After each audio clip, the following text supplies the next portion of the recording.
जय गुरु जी। शुक्राना गुरु जी। सारी संगत को जय गुरु जी। आज मैं आप सबको बताऊंगी कि क्या हमें गुरु जी को चिट्ठी लिखनी चाहिए।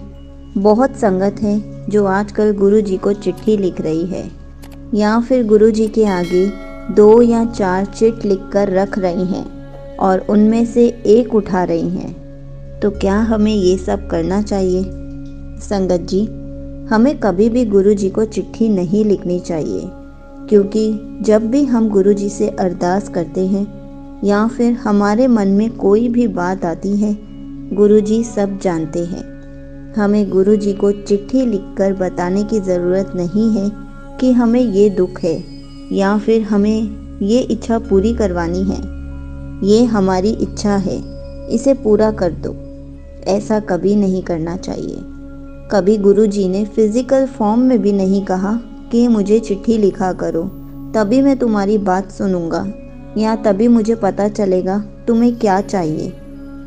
गुरु जी के वचनों में भी लिखा है, वचन नंबर 30, गुरुआ नू कभी चिट्ठी नहीं लिखी दी, खुश रहा कर, जो होएगा अच्छा होएगा। गुरु को कभी चिट्ठी लिखने की ज़रूरत नहीं है। बिन बोलिया सब कुछ जानदा। गुरु जी ने इस भाव से ही कहा है कि कभी भी गुरु जी को चिट्ठी मत लिखो। मैं बिना बोले ही जानता हूँ सब कुछ, मुझे लिखकर बताने की ज़रूरत नहीं है। लेकिन आजकल बहुत संगत ऐसा कर रही हैं। इवन मुझे कमेंट्स में भी उन्होंने लिखा कि मैंने गुरु जी के आगे चिट्स रख दी हैं और मैंने उसमें से एक उठाई तो मुझे आंसर मिल गया, या फिर मैंने गुरु जी को अपनी प्रॉब्लम चिट्ठी के थ्रू लिखकर दे दी है। अब क्या मैं वो चिट्ठी मंदिर में गुरु जी के पास ही रहने दूं या उस चिट्ठी का क्या करूं? सबसे पहले तो आप मुझे ये बताओ कि आपको कभी भी गुरु जी ने सपने में आके कहा कि मुझे चिट्ठी लिख? नहीं ना। गुरु जी कभी भी नहीं कहते कि आओ और मुझे चिट्ठी लिखो। आप गुरु जी से अरदास करोगे तो भी आपकी मनोकामना पूरी हो जाएगी, लेकिन आप उस अरदास के पीछे ही पड़ जाओगे और वो आपके लिए सही नहीं है, गुरु जी आपको नहीं दे रहे हैं। तब भी आप पीछे रहोगे तो गुरु जी आपको ज़बरदस्ती दे तो देंगे, आपके रोने पर, आपके मांगने पर दे देंगे, लेकिन कुछ टाइम में वापस ले लेंगे। तो संगत जी, हमेशा पेशेंस रखना चाहिए।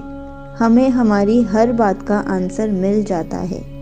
पोस्ट के थ्रू आंसर मिलता है, गुरु जी के सत्संग के थ्रू आंसर मिलता है, कभी कभी तो गुरु जी के भजन सुनने पर भी आंसर मिल जाता है, क्योंकि हम जो सोच रहे होते हैं उससे रिलेटेड ही वो भजन हम प्ले कर देते हैं। लेकिन हम वो आंसर समझ नहीं पाते। क्यों? क्योंकि हम उस भजन को भजन की तरह सुनते हैं, अपनी बातों से रिलेट नहीं करते। लेकिन आजकल की संगत हर चीज़ को रिलेट करने की कोशिश करने लग गई है। क्या पता गुरु जी का आंसर मिल जाए, क्या पता अचानक से ये भजन प्ले हुआ है, उसमें मुझे कोई आंसर मिले। ये सत्संग मेरे सामने आया है, मुझे कोई आंसर मिल जाएगा। इसलिए हम लोगों को भी ऐसे ही आंसर्स मिलेंगे। हमें कोई भी चिट्ठी लिखकर आंसर वापस में नहीं मिलने वाला। जब हमें लिखकर वापस आंसर नहीं मिलेगा तो हम गुरु जी के आगे बैठकर उनसे बातें कर कर अपनी प्रॉब्लम शेयर कर सकते हैं। हमें चिट्ठी लिखने की क्या ज़रूरत है? हमें चिट्स डालने की क्या ज़रूरत है? क्या बिना चिट्स डाले हमें आंसर नहीं मिलेगा? अगर हम 2 या 4 चिट्स गुरु जी के आगे रख देंगे, उसमें से एक भी तो हमें ही उठानी है। ये तो वही हो गया जैसे हम बचपन में खेलते थे, राजा मंत्री चोर सिपाही।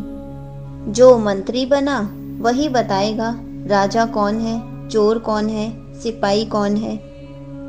तो हम भी तो वही काम कर रहे हैं। गुरु जी के आगे 2 या 4 चिट्स रख रहे हैं, उसमें से एक चिट उठा रहे हैं और उस पर बिलीव कर रहे हैं कि अच्छा हमारी बात के लिए हाँ आया, मतलब सच में हमारे साथ ऐसा हुआ है। अच्छा इस बार हमारे साथ ना आया, मतलब गुरुजी सही बोल रहे हैं, हमारे साथ ऐसा कुछ नहीं हुआ है। ऐसा नहीं होता संगत जी, आप खुद अंधविश्वास में पड़ रहे हो। गुरु जी ने हमेशा कहा है मेरे वचन को फॉलो करो। गुरु जी के 105 वचन हैं। आप वचनों को अच्छे से सुनो, अच्छे से उन पर अमल करो। आप गुरु जी के वचनों को सुनोगे तो खुद रिलेट कर पाओगे क्या सही है, क्या गलत है। और जब गुरु जी के वचनों में भी लिखा है कि मुझे चिट्ठी मत लिखा कर या मुझे चिट्ठी नहीं लिखनी चाहिए, तब भी आप वही काम कर रहे हो। आप गुरु जी के वचनों को फॉलो करने के बजाय अंधविश्वास में पड़ रहे हो। इसलिए सबसे ज़्यादा गुरु जी से कनेक्शन अच्छा बनाने का तरीका यही है कि आप गुरु जी के वचनों को फॉलो करो, गुरु जी के वचनों पर चलो, गुरु जी के सत्संग में आंसर्स ढूंढो। गुरु जी के शब्द में, गुरबानी में, सत्संग में, भजनों में आपको बहुत आंसर्स मिल जाएंगे। बेकार के अहम वहम में मत पड़ो, बेकार के अंधविश्वास में मत पड़ो।